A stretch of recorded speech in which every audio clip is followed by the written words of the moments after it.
Clear the area, citizens. There's going to be some serious aft kicking here. Sour note?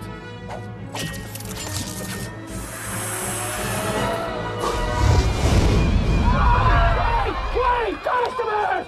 Wait, please! Burger Beard, I mean, where do we start with this fantastic character?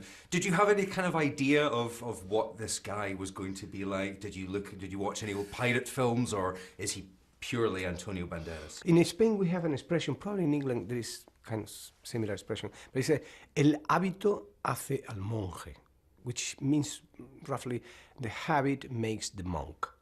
So you put these things on and suddenly your voice changed. I remember when I was in the makeup trailer in the morning that I arrived with this voice.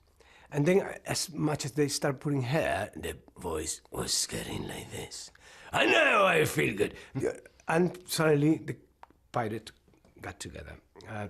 Of course there are pirates in the history of motion pictures, hundreds of them, and probably if I have seen all of those movies, something is in here, but not consciously. I not consciously said, I'm going to do a pirate like this guy did in this one. No.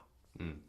Obviously, you've done animation before. This was different because you were obviously a real-life character acting opposite animated figures. How did you find that process? It was a little bit more uncomfortable than just going to a recording studio and just doing your voice and then the character can do whatever. But it was a little bit more difficult than normal because I didn't have anybody just to work with. I had people just moving objects around me and telling me that this tennis ball is going to be Sponge and this is going to be Patrick and this is going to be blah, blah, blah. So, you know, it's more complex. Basically, I tried to understand what the other characters were going to do, what the reactions were going to be when they make a question, how they were making the question, so I can sometimes even mock them. Things like that to make it more believable, that they were actually there to create the illusion. At the end, it's like a trick. And so that's basically what we did, to understand the tone of the movie, the narrative, the rhythm of it, and then jump into that.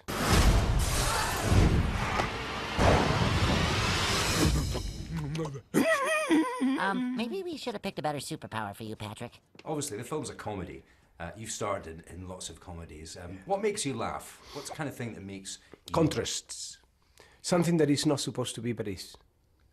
That's what made me laugh.